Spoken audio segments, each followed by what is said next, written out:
J'espère que vous allez bien. Je vous souhaite la bienvenue dans un nouvel épisode de podcast où aujourd'hui je ne suis pas toute seule puisqu'on accueille Mélanie qui est connue pour être experte Pinterest. Mais moi j'aime dire que tu es beaucoup plus que Pinterest. Tu es vraiment pour moi une personne qui crée du contenu de manière tellement stratégique et tellement humaine que c'était impossible pour moi de ne pas t'accueillir aujourd'hui sur ce podcast.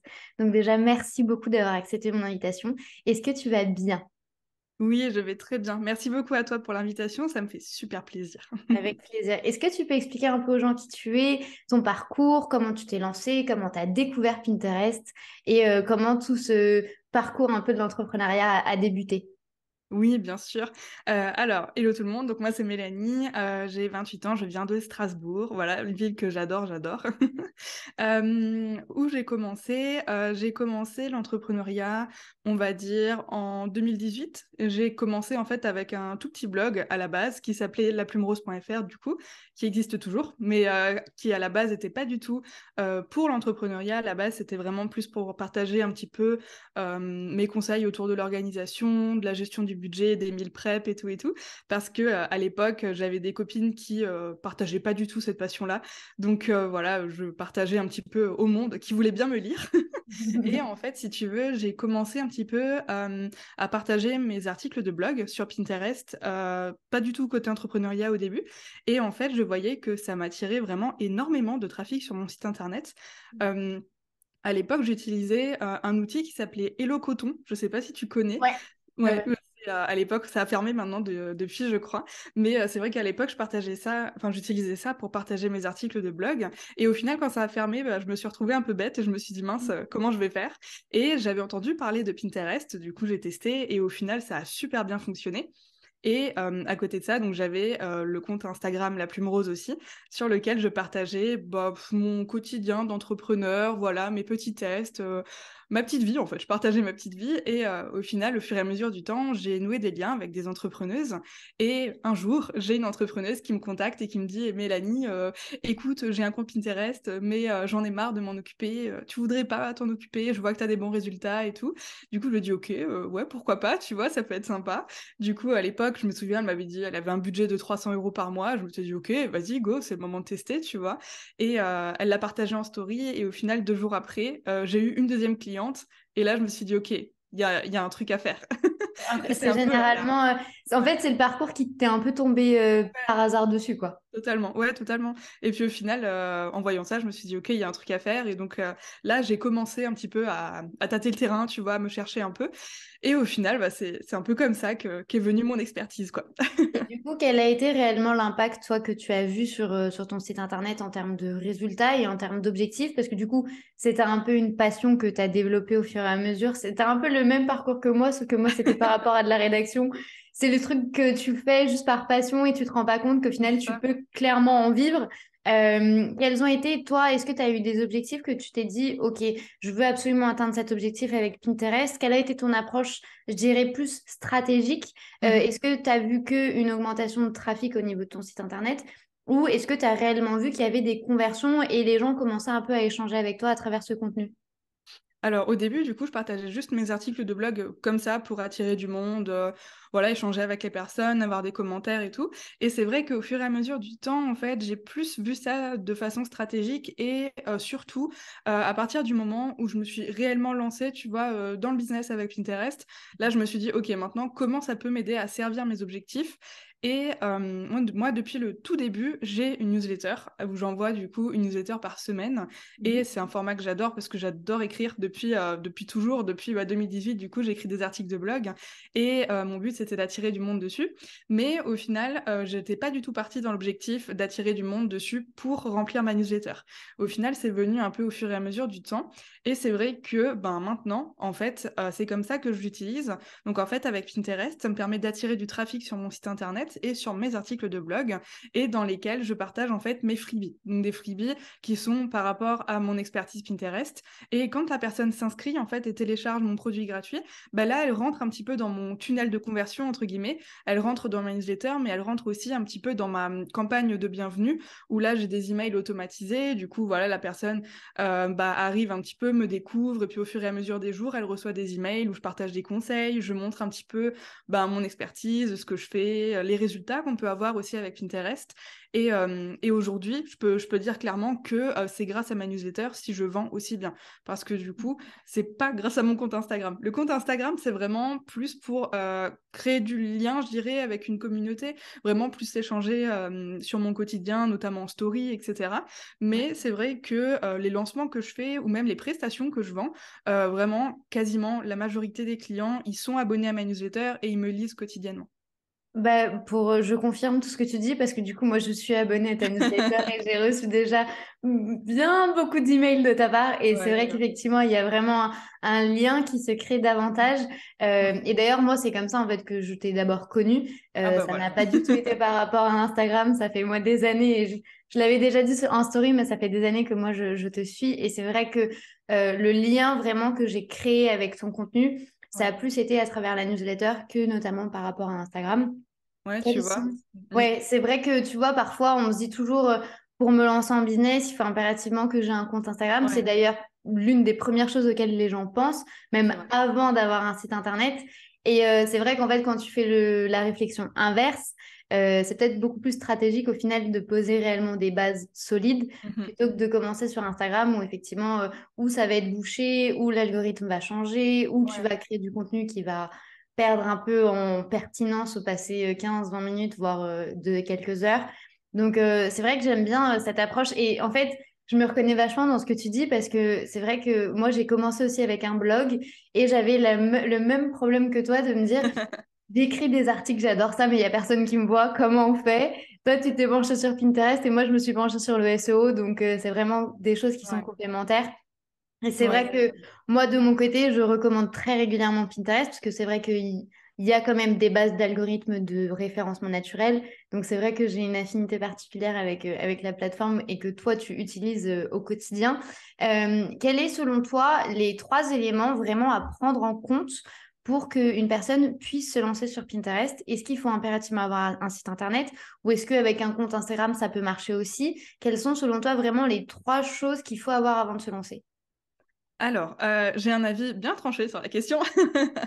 Je dirais que il y a vraiment trois choses à ne pas négliger, surtout si maintenant on veut se lancer sur Pinterest, et je le vois beaucoup ces derniers temps, parce que j'ai plein de collègues entrepreneuses qui se sont vues faire fermer leur compte Instagram, et c'est vrai que quand au final c'est le seul endroit où tu trouves des clients, ben au final tu te retrouves un peu con, tu vois.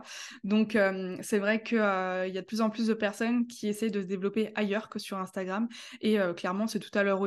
Et c'est vrai que bah, là, en 2023, d'ailleurs, je vais développer plus cette partie-là. Mais c'est vrai que ouais, si on se décide de se lancer sur Pinterest, il y a des petites choses à savoir. Tout d'abord, la première chose, c'est de savoir, enfin, comment dire, savoir quelle stratégie on va mettre en place. Parce qu'une présence sur Pinterest peut servir des tonnes de stratégies différentes, mais il faut savoir quelle stratégie on veut servir grâce à Pinterest. Moi, typiquement, la stratégie que j'ai et que je disais justement avant, en gros, j'ai des articles de blog que je partage sur Pinterest, et le but, c'est d'attirer des personnes dessus pour qu'elles téléchargent mes produits gratuits, pour qu'ensuite elles rentrent dans ma newsletter. Et c'est là, en fait, où je vais vraiment venir créer du lien avec la personne, montrer mon expertise. Et dans une newsletter, je trouve ça un peu plus aussi je sais pas comment dire, plus intime, plus personnel, tu vois. Tu peux partager des choses un peu plus intimes, tes expériences, etc. Alors que sur Instagram, par exemple, c'est ouvert à tout le monde, entre guillemets, même aux personnes qui n'ont pas forcément envie de te voir, tu vois. Donc c'est vrai que, ouais, moi j'adore la newsletter. Et donc, premier point, c'est vraiment de savoir quelle stratégie on veut servir avec sa présence sur Pinterest. Très important.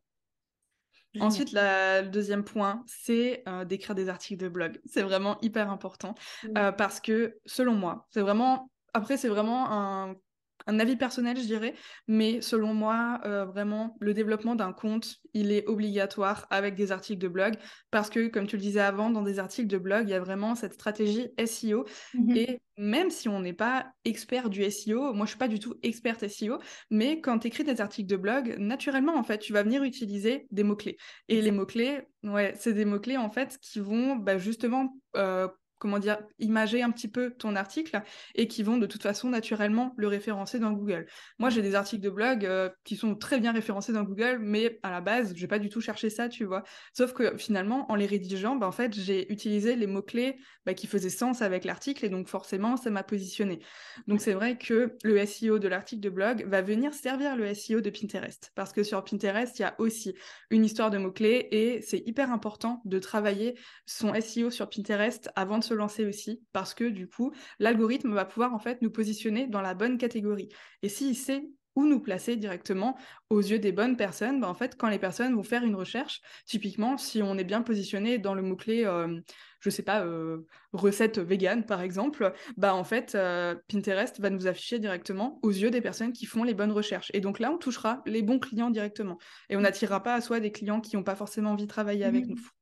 Ouais. Donc ça, c'est le deuxième point. Et le troisième point, c'est de garder en tête vraiment que quand on se lance sur Pinterest, les résultats sont pas forcément pour tout de suite. C'est vraiment hyper important et de le garder en tête parce que je sais que ça peut décourager certaines Ah personnes. oui. Oui, je reçois beaucoup de messages de personnes qui me disent oui, je me suis lancée, j'ai vu mes statistiques grimper et puis là elles redescendent et tout, mais c'est normal en fait parce que sur Pinterest au début tu te lances, forcément tu commences à publier etc. Comme tu n'avais aucun contenu avant, bah forcément tu as boosté un petit peu ton trafic etc. Donc ta visibilité elle a augmenté d'un coup et après finalement tu as comme un petit moment où ça stagne, mais c'est normal en fait. Et justement le plus important sur Pinterest c'est les débuts parce que là, tu vas faire des tests et tu vas pouvoir venir tester les visuels, les mots-clés, etc. Et c'est là où tu vas vraiment pouvoir venir analyser ce qui fonctionne et ce qui fonctionne pas. Du Ouais, coup, c'est c'est vrai vraiment que... Ouais. la clé en fait de quelle que soit la stratégie, c'est vraiment la pertinence et surtout être hyper régulier en fait. Parce que c'est vrai que les gens ont tendance à se démotiver hyper vite. Mais ça, en fait, je dirais que c'est plus aussi à cause, tu sais, des fausses promesses que l'on peut voir sur les réseaux sociaux, qu'on peut facturer des milliers, des cents Oui, hyper ouais, rapidement, etc. Et du coup, bah, forcément, dès qu'on voit que ça peut ne pas fonctionner en quelques jours, ouais, bah, le soufflet retombe et on se dit, ouais, non, c'est pas fait pour moi, ça marche pas. Et au final, on ouais. saute un peu à droite à gauche et au final, on ne trouve pas la bonne stratégie, alors que peut-être que initialement, vous aviez la bonne approche, mais vous avez juste pas fait preuve de patience. Donc, c'est bien que tu le dises, surtout Oui. que on a vraiment un peu le même cheval de bataille, je Ouais, dirais, qui est le SEO et le référencement, d'avoir une base solide et après, tu sais, de développer un petit peu la machine au fur et à mesure, mais c'est en fait ce qui permet de pérenniser le business. Toi, ça fait depuis 2018, enfin, moi, ça fait depuis 2016. Enfin, c'est des business ouais, qui restent et qui ont un socle qui est solide. Et même si demain, on veut arrêter de créer du nouveau contenu, on peut très bien laisser le contenu comme ça et il va continuer à nous ramener du trafic. Sur totalement. Instagram ou même sur LinkedIn ou sur Facebook ou TikTok, ça fonctionne pas forcément de la même manière. Donc, c'est vrai qu'il faut penser à quelle est la bonne stratégie pour son business et surtout notre vision sur le long terme. Si vous voulez faire du one shot, effectivement, peut-être qu'Instagram sera plus pertinent pour vous. Oui. Et encore, à voir, c'est Ouais, ça vraiment à dépend. modérer. Mais le reste, effectivement, c'est vrai que je suis totalement d'accord avec toi. En termes de création de contenu, c'est vrai que bah, moi, je te suis depuis un petit moment. Et c'est vrai que je constate que tu arrives à être présente partout et surtout, tu arrives à être hyper régulière et même comme ça, à ne pas perdre en qualité dans tout ce que tu vas produire. Comment tu fais? Quel est ton processus de création de contenu déjà?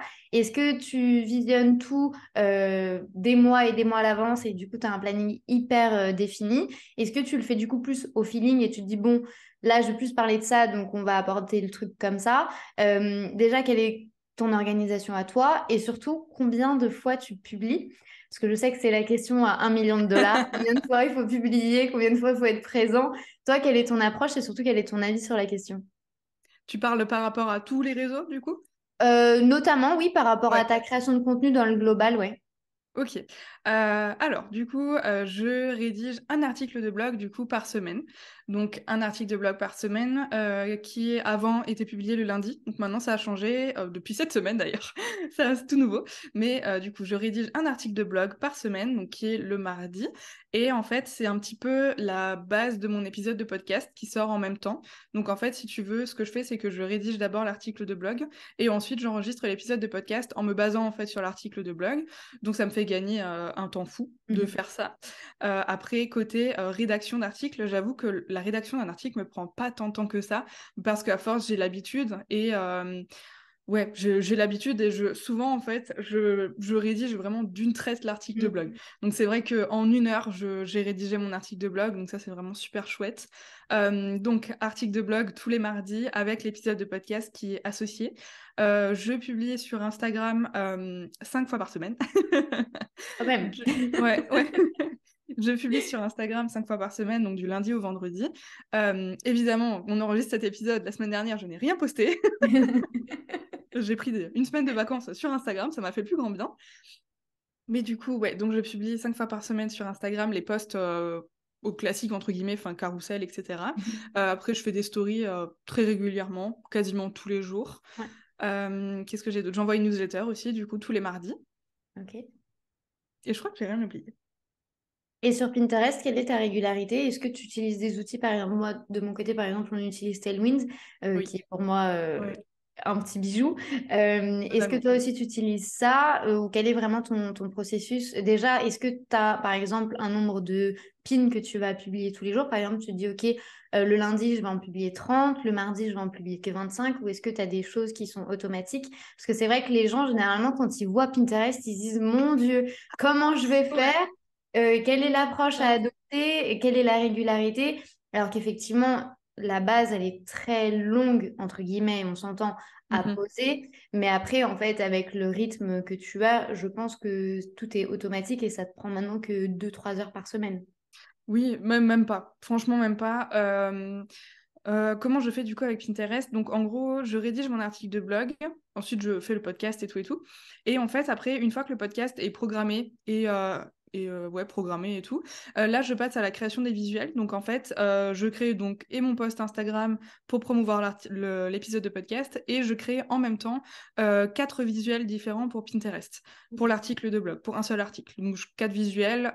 En fait, j'ai des templates sur Canva et je viens simplement modifier le titre et l'image de fond. Mais après, tout le reste, c'est toujours la même chose, le modèle, c'est la même chose, et les couleurs restent les mêmes, etc. Donc ça fait gagner énormément de temps. Et donc ça, et ensuite, ce que je fais, c'est que les 4 visuels, en fait, je viens les intégrer dans mon article de blog. Donc en fait, ça me permet de pouvoir ensuite, avec la petite extension du navigateur, alors il y a des navigateurs sur lesquels ça s'appelle le Pin It Button, mais il y a d'autres navigateurs où ça s'appelle bouton enregistré, ça dépend. Mais en gros, c'est le petit P qu'on a sur le navigateur en haut à droite. Et en fait, ça me permet de cliquer dessus et de pouvoir partager directement les visuels de mon article dans Pinterest. Et ça, c'est important parce que ça permet justement à Pinterest de pouvoir prendre les métadonnées de l'article de blog, en fait, directement quand il va publier l'épingle. Donc, en fait, ça lui permet vraiment de prendre le SEO de l'article et de venir le mettre dans Pinterest.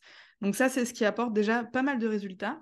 Et ensuite, une fois que j'ai fait ça, je viens aussi programmer avec Tailwind. Et alors là, je viens pas programmer mon nouvel article de blog, mais je viens plus programmer en fait le repartage des contenus des autres personnes et aussi le réépinglage entre guillemets de mes anciens contenus qui sont déjà sur Pinterest, mais qui sont un petit peu voilà plus anciens pour les remettre justement en avant pour que les personnes puissent les redécouvrir en fait. Ok. Donc donc la rédaction de l'article de blog, ça me prend 1 heure environ. Ensuite, on va dire l'enregistrement de l'épisode de podcast, ça me prend en général un quart d'heure, 20 minutes.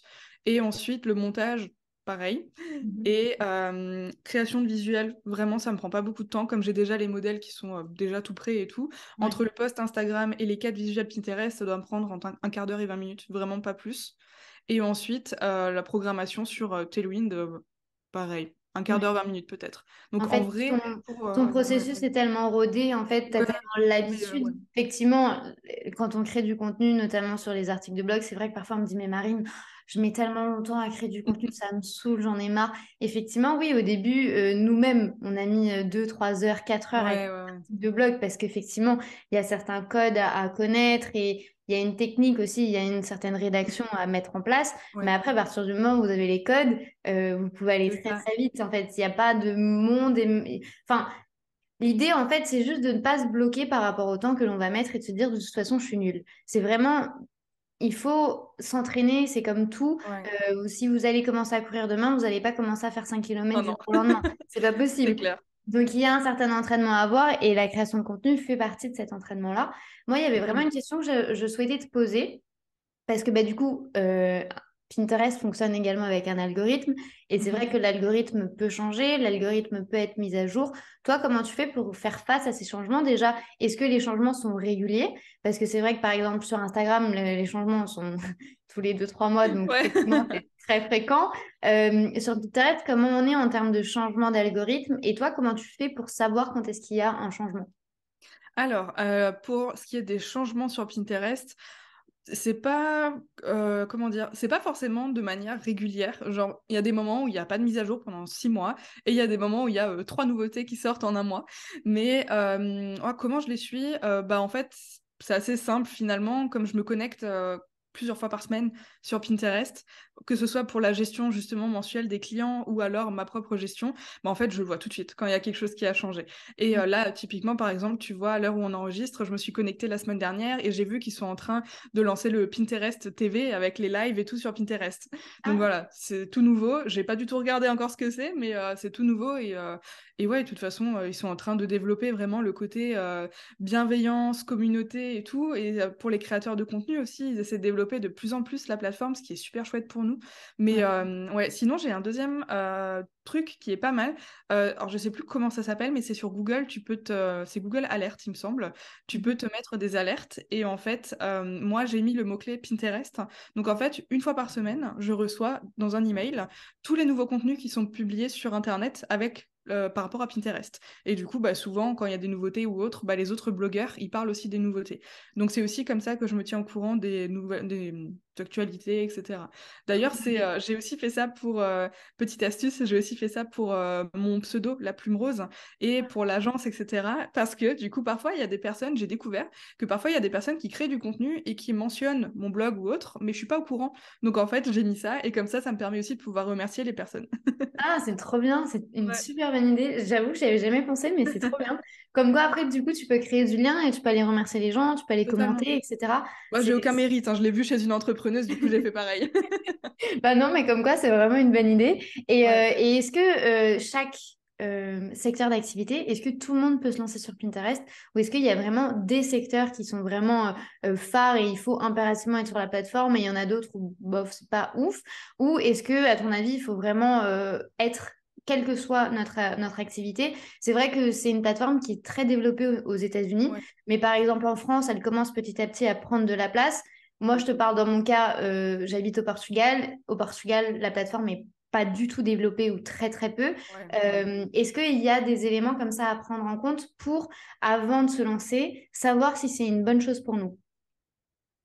Alors, j'ai tendance à dire deux choses par rapport à ça. La première, c'est que si on a une cliente idéale, ou pas un client idéal, mais une cliente idéale qui est une femme, là, quasiment à 100% des cas, il faut être présent sur Pinterest, parce que sur Pinterest, il y a, on va dire, entre 70 et 80% de femmes qui utilisent la plateforme, contre 20 à 30% d'hommes, donc c'est vrai que là, c'est hyper intéressant.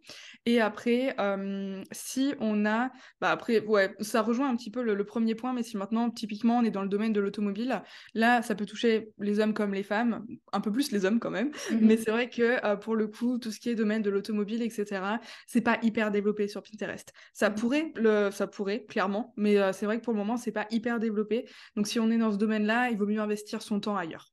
Mais c'est vrai que, ah ouais, clairement, si maintenant on a une cliente idéale qui est une femme, là, on peut être sûr qu'on peut aller sur Pinterest. Et si en plus on est dans un domaine qui est clairement dans le domaine de la cuisine, de l'organisation, de la décoration, etc., là c'est clair. Et encore plus la décoration, parce qu'il y a le côté saisonnalité. Comme là, Mhm. tu vois, par exemple, il y a la décoration de Noël qui arrive. Avant, c'était Halloween, puis après, ça va de nouveau être le printemps, puis ça va être Pâques, etc. Enfin, franchement, côté décoration, si on est décoratrice d'intérieur, architecte d'intérieur, etc., même si on fait je sais plus comment ça s'appelle, du design d'intérieur ou ce genre Ouais. de choses, bah là, clairement, il faut être sur Pinterest, quoi. Surtout qu'en plus, ça permet de pas faire mourir le contenu qu'on a créé, par exemple, l'année dernière. Ça se Totalement. trouve, il y a un Ouais. contenu qui a été créé il y a 2-3 ans sur Halloween ou sur le Mm. printemps. Mais on peut très bien le remettre sur Pinterest au bout du jour et le refaire travailler. Comme ça, en fait, on perd pas tout le contenu qui a Totalement. été créé. Parce que c'est vrai que parfois, les gens se disent, il faut que je crée 10 000 contenus, il faut que j'ai Ouais. toujours 10 000 Non, pas du idées. tout. Mais pas du tout, en fait. Non, C'est non. exactement dans le processus que toi, tu utilises. Tu crées Ouais. un article de podcast et puis après, ça te permet de créer un article de blog et puis tu vas communiquer dessus sur les réseaux, sur C'est Pinterest. ça.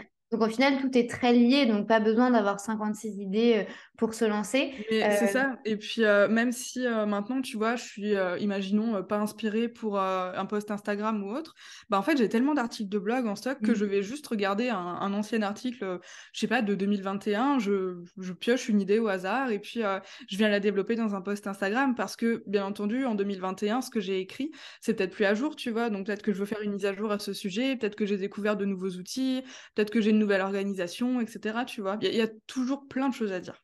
C'est une très bonne idée. Et non, vraiment, j'aime beaucoup l'idée parce que généralement, on a tendance à dire, genre, oui, le contenu, il est figé, il est publié, c'est bon, c'est Ouais, terminé. pas du tout, ouais, Et non, pas pas du du tout. tout. En fait, tu peux très bien le retravailler, tu peux le développer, tu peux Ouais. changer les que tu as mises. Effectivement, moi, c'est vrai que je recommande très peu de supprimer des contenus qui ont été créés. Mhm. Néanmoins, si vous n'êtes plus du tout en accord avec ce que vous avez écrit, bah, juste modifier l'axe de l'article. Au lieu de Oui, le supprimer, ça évitera de faire des erreurs sur votre site internet et ça pourra aussi attirer une autre cible ou un autre public qui pourra s'identifier à votre discours. Donc, c'est une très, très bonne idée. Est-ce merci. que tu as... Ah non, mais j'adore, moi, je suis fan. Moi, je te le dis, je suis fan. Est-ce que tu as une action que tu recommanderais à mettre en place dès maintenant, en 30 secondes ou 1 minute, si une personne considère Pinterest pour son activité, quelle serait la première étape selon toi?